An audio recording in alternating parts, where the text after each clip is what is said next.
다음에 66페이지 한번 보십시오.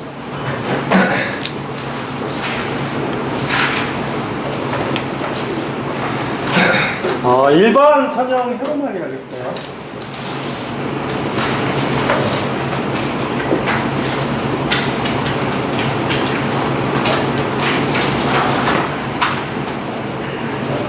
우리가 지금 선형이란 말을 쓰는 것은 만약에 이쪽이 V가 되고 이쪽 I가 되면 전압이 올라가면 당연히 전류가 어떻게 돼요? 그렇게 증가하겠죠. 네? 이거를 우리가 선형이란 말을 쓰는 거예요. 그러면 이 선형이란 자체는 크게 RAC 소자를 이야기하는 거고, RAC 소자.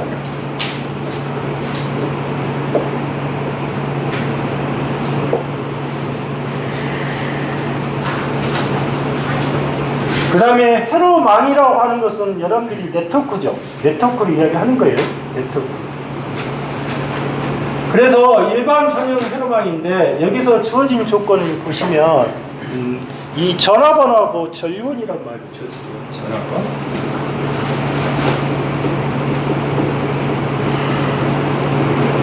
전류원.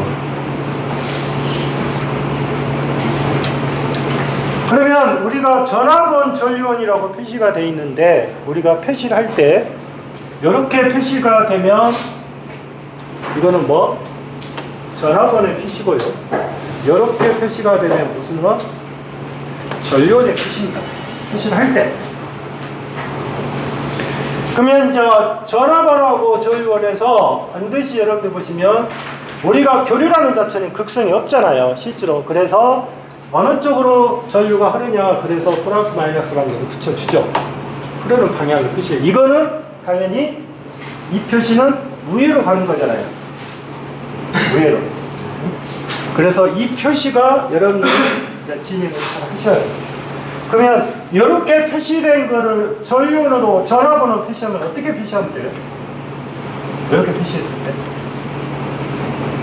이렇게 가야죠. 이렇게 가야 될 거 아니에요? 위로 가야 되니까. 자, 그런데 여기서 지금 전화번호 전류원에서 이상적인 전화번호가 있어요.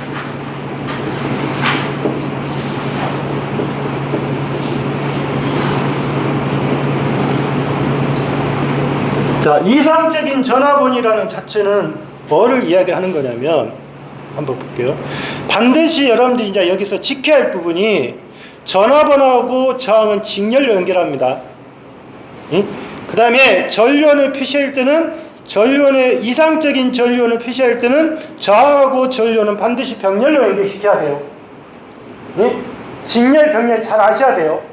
그러면 만약에 여기가 저항이 있고 여기가 지금 뭐예요? 전화번이잖아요. 자, 전화번이 있는데 여기가 부하가 있겠죠. 부하.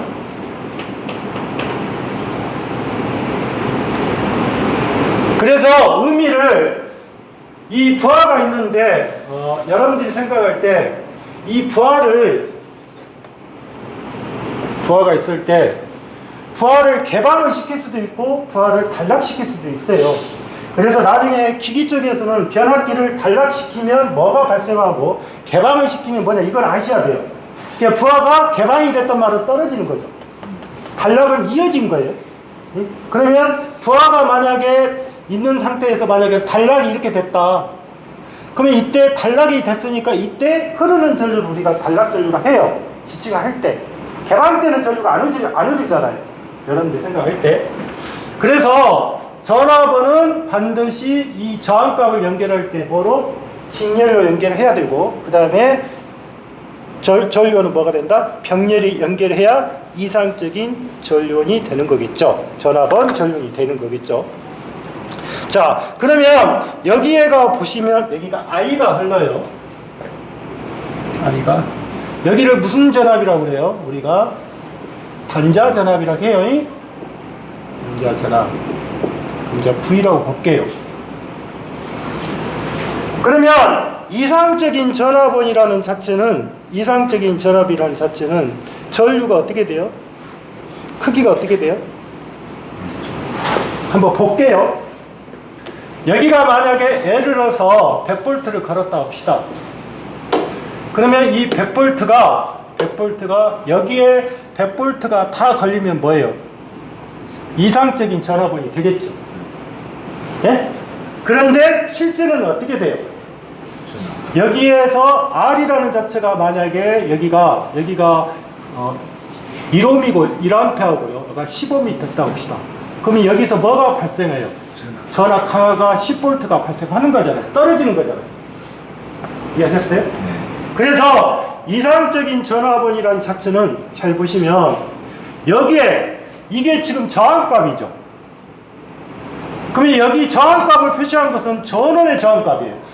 전원의 저항값이니까 내부저항이라고 표시하는 거예요. 그러면 이 내부저항이라는 자체가 보세요. 0이면 어떻게 돼요? 여기가 전압 강화가 발생을 않잖아요. 그런데 내부저항이 커지면 커질수록 전압 강화가 더 발생하잖아요. 그래서 이상적인 전압원은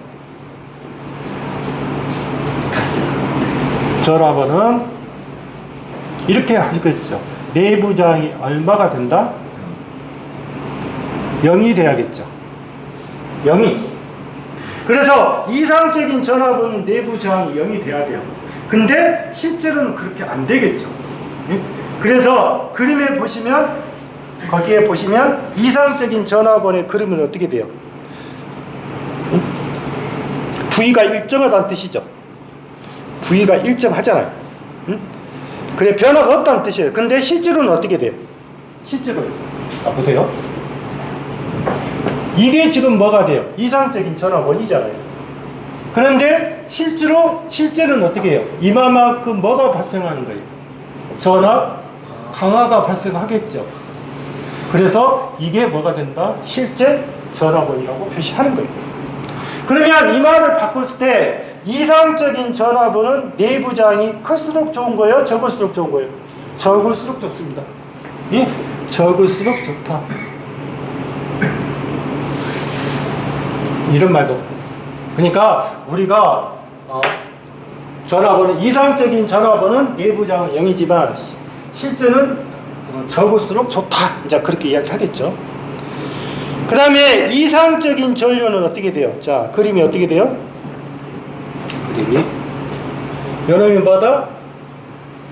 I, G라고 했어요. 여기서 G라고 표시하는 것은 내부입니다. 전류원이고 요놈이 뭐가 돼요? R, G라고 표시했다면 그럼 이쪽이 부하가 있을 거예요. 이렇게 연결될까요? 자, 그러면 자 볼게요. 이 I라는 자체가 부하 쪽에 흐르니까 부하 전류죠. 예? 그러면 이쪽에서 전류가 했는데 자 보십시오. 만약에 여기가 10A를 공급했는데 이쪽으로 2A가 가고 이쪽으로 8A가 갔어요. 그러면 안 되죠. 그러니까 결론적으로 10A가 들어갔을 때 이쪽으로는 0A가 흐를 것이고 이쪽에 10A가 들어갈 때 이상적인 전류원이잖아요. 그러면 여러분들이 이쪽에 전류를 갖다가 흐르지 못하기 위해서 뭐를 시켜라?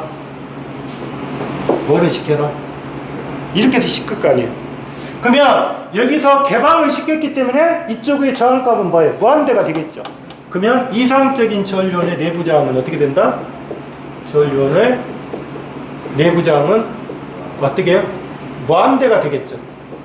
무한대가 될 거 아니에요. 무한대. 예? 그래서 전류원의 내부저항은 어쩌다? 클수록 좋은 거죠. 클수록. 그거를 지금 설명해 놓은 겁니다. 1번, 2번이. 그 다음에 그러면 그 기출문제 예제는 어떻게 생겼어요? 응? 전압원의 내부저항은 어찌고 0이고 전류원의 내부저항은 무한대이다. 그래서 답이 2번이 되겠죠. 다음에 67페이지 봐보세요. 이게 중요한 거예요. 전압원과 전류의 등가 변화. 자, 전화번호하고 전류의 등가 번호에서 이렇게 주어졌다 합시다. 이거는 지금 전화번이죠. 그 다음에 이쪽이 저항이 있어요.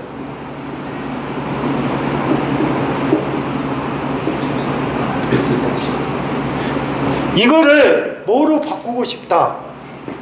뭐로 바꾸고 싶은 거예요? 이쪽이 전류가 흐르겠죠.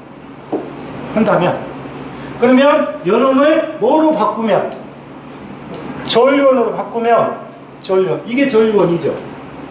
방향이 어떻게 돼 있어요? 이렇게 가죠. 그러니까 표시가 이렇게 표시가 돼야 될 거 아니에요, 표시를 할 때. 그러면 여기 전류라는 자체는 뭐가 돼요? I는 R분의 뭐가 돼요? R분의 E가 되겠죠. 여기 E를 하겠으니 여기는 R분의 E가 될 거라. 이게 I가 되겠죠. 그 다음에 이쪽이 뭐가 돼요? 이쪽이 뭐가 된다? R이 돼야 된다. 그러니까 이 전압원에서 전류원으로 바꿀 수도 알아야 되고, 그 다음에 전류원에서 또 뭐로? 전압원으로 바꿀 수도 있어야 돼요. 이게 왔다 갔다 하셔야 돼요. 그러면 그래서 이제 나온 것이 키로의 제1법칙인데, 키로의 1법칙에서 여러분들 보시면 전류법칙, 전압법칙 있겠죠. 그러니까 선형이냐 비선형은 어떻게 돼요? 비선형이란 말은 이렇게 들어간 것이 비선형이에요. 이렇게 들어오는 게. 예? 그 다음에 시변은 뭐예요? 시변은 변하는 거예요. 시불변은 뭐예요? 안 변하는 거예요. 시불변이니까. 그래서 이 키로의 법칙은 선형, 비선형, 시변 무관하게 성립하는 거다. 이게 1법칙이다. 그게 이제 키로 법칙이고, 키로 법칙은 1법칙하고 2법칙이 있겠죠. 그래서 이입하는 전류하고 유출하는 전류 합은 어쩐다? 반드시 같아야 된다. 그 다음에 전압 강하의 대수합은 기전력의 대수합하고 기전력의 합하고 같아야 된다. 그 논리를 갖고 있겠죠. 자, 이제 그림 볼게요.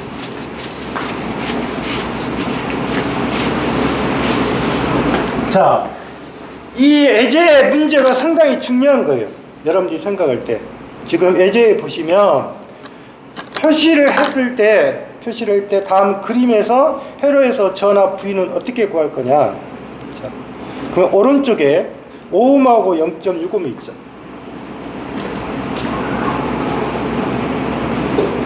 전류 표시 잘 보셔야 돼요.